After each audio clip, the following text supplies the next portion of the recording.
This section, we will talk about China and foreign aid, an overview.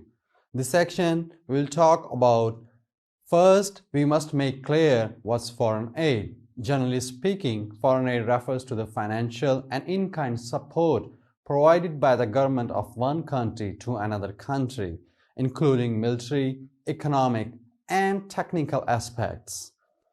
Foreign aid has great significance to many countries. Foreign aid is a significant way and a channel to promote friendly and cooperative relations between countries and international organizations, and also it is an important part of a country's foreign policy. In international politics, we can regard foreign aid as an important politics and economic phenomena. There is a close connection between most countries and foreign aid in today's international arena. After the founding of New China, receiving aid and assistance have always been an important part of China's diplomacy, a guarantee for China's rapid development, and a part of China's fulfillment of its international obligations. Let's introduce foreign aid to China.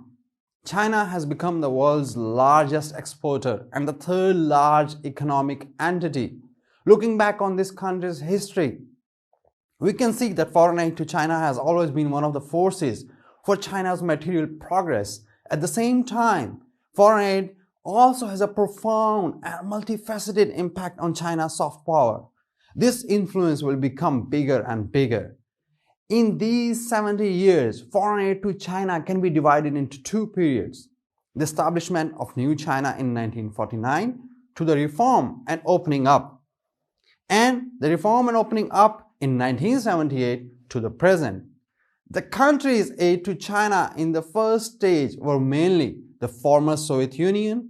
After the reform and opening up in the second stage, foreign aid showed an all-round pattern. The main representative countries are Japan and the European Union. How about the foreign aid to China of Soviet Union in the past decades? As a signatory of the Sino-Soviet Treaty of Friendship and Mutual Assistance, the Soviet Union gave New China tremendous support in military and civilian industries. In military industry, the Soviet Union provided arms and equipment of 54 army divisions and 23 air divisions for China in the war to resist US aggression and aid North Korea. After the war, the Soviet Union also provided China with the advanced MiG-17 fighter jets and T-54A tanks and various artillery, as well as all the samples and complete technical data of the light weapon series equipped by the Soviet Army. This enabled China to build a conventional military industry that was considered advanced in the world at that time. In civilian industry, during the first and second five-year plans of China, more than 100 civil projects among the 156 projects aided by the Soviet Union have initially established a relatively complete modern industrial and technological system for New China in the fields of raw materials, energy, metallurgy, machinery, chemicals, and electric power. According to statistics, more than 20,000 Soviet experts participated in the construction of New China throughout the 1950s. In short, in the early days of the founding of the People's Republic of China, the Soviet Union gave a lot of help and assistance. Similarly, how about the foreign aid to China of Japan? Japan's aid to China began in 1979 and had almost accompanied China's entire course of reform and opening up.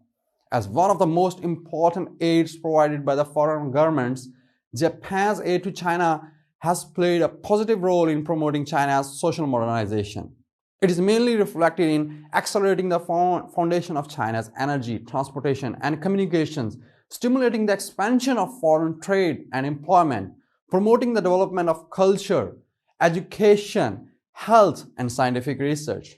The China-Japan Friendship Hospital and the Capital Airport Terminal 2 in Beijing, Shanghai's Pagong and Pudong area, the second Yangtze River Bridge in Wuhan, the electrification of the Beijing-Thailand Railway are Japanese aid projects to China. In addition, the reconstruction after the Wenchuan earthquake in Sichuan province, nursing training in aging society, and air pollution prevention and control projects are all also assisted by the Japanese. Finally, continue to introduce the European Union's aid to China. The European Union began to provide financial and technical assistance to China in 1984. Before 1995, the EU's development assistance to China focused on poverty alleviation in the agriculture sector. During this period, the EU provided more than 47 million euros to support China's rural areas and agriculture, aiming to teach advanced technologies in agriculture and agricultural sideline production. But after 1995, the EU adjusted its policies and expanded the areas of its aid. It once again clarified the cooperation between China and the EU in 5 areas: human resource development, economic and social reform, business and sector cooperation, environmental protection, agriculture development, poverty alleviation.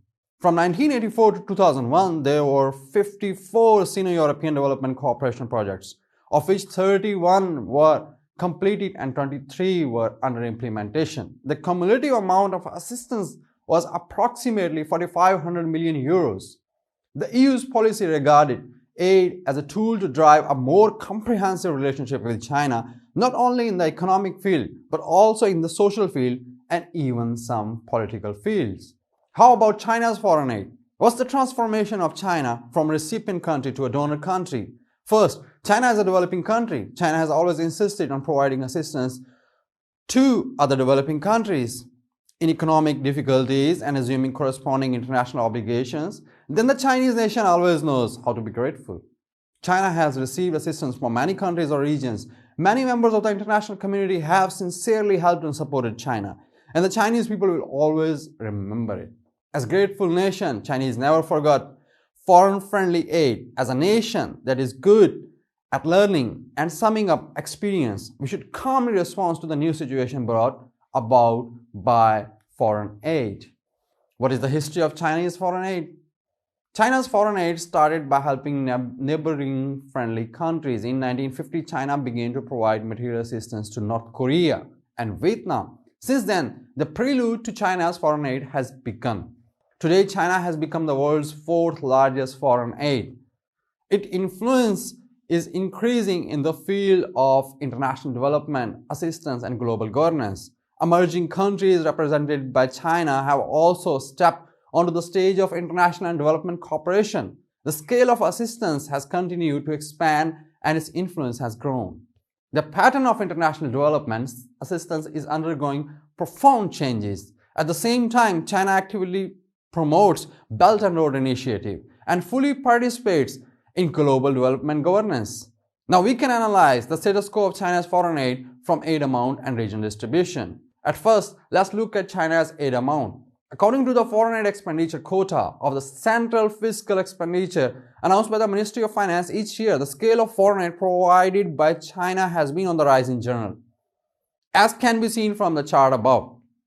From 5.003 billion yuan in 2002 to 11.154 billion yuan in 2007, it exceeded RMB 10 billion for the first time. In 2015, it reached the highest value of 19.537 billion yuan. Then it declined slightly in 2016 and gradually increased to 16.87 billion yuan in 2017. So the overall trend is normally gradually increasing. As of December 2016, China had provided nearly 400 billion yuan assistance for 166 countries and international organizations. China has trained more than 12 million people of various types for developing countries and dispatched more than 600,000 aid personnel, which have played a positive role in promoting developing countries to improve people's livelihood, develop social economy, and achieve common development. China has been actively participating in international development cooperation, and China will continue to do so in the future. Then we can analyze the distribution of China's foreign aid. From 2010 to 2012, China provided assistance for 121 countries, including 30 countries in Asia, 51 countries in Africa, 9 countries in Oceania, 19 countries in Latin America and the Caribbean, and 12 countries in Europe. In addition, China has also provided assistance to regional organizations such as the African Union. From the chart, we can clearly see the proportion of each aided area. China has the highest proportion of aid to countries in Africa, reaching 51.8%, and the lowest aid in Europe, only 1.7%. Therefore, we can see that China's foreign aid is mainly concentrated in developing regions. While committed to its own development, China has always insisted on providing assistance within its capacity to other developing countries in economic difficulties and assuming corresponding international obligations. Where will China's foreign aid go? At the present, the impact of the international financial crisis has not subsided. The task of eradicating poverty and achieving development in developing countries, especially the least developing countries, remains arduous. The international community should mobilize more development resources, strengthen North-South cooperation, support South-South cooperation, and promote all the economic and social development of developing countries to finally eliminate the poverty on a global scale. We can imagine the future of China's foreign aid. China will follow the trend of peace, development, cooperation, and win-win. Adhere to the correct concept of justice and benefit. Respect and support developing countries in exploring development paths that suit their national conditions. Actively promote South-South cooperation and effectively help other developing countries to promote their economies. In the future, China will continue to increase its foreign aid investment, further optimize the aid structure, highlight key areas, innovative aid methods, improve the efficiency of fund, and effectively help recipient countries improve their people's livelihood and enhance their independent development capabilities. China is willing to work with the international community to share opportunities, meet challenges, promote the realization of the world dream of lasting peace and common prosperity, make greater contributions to the cause of human development. And thank you so much for the class. Thank you. See you. Bye-bye.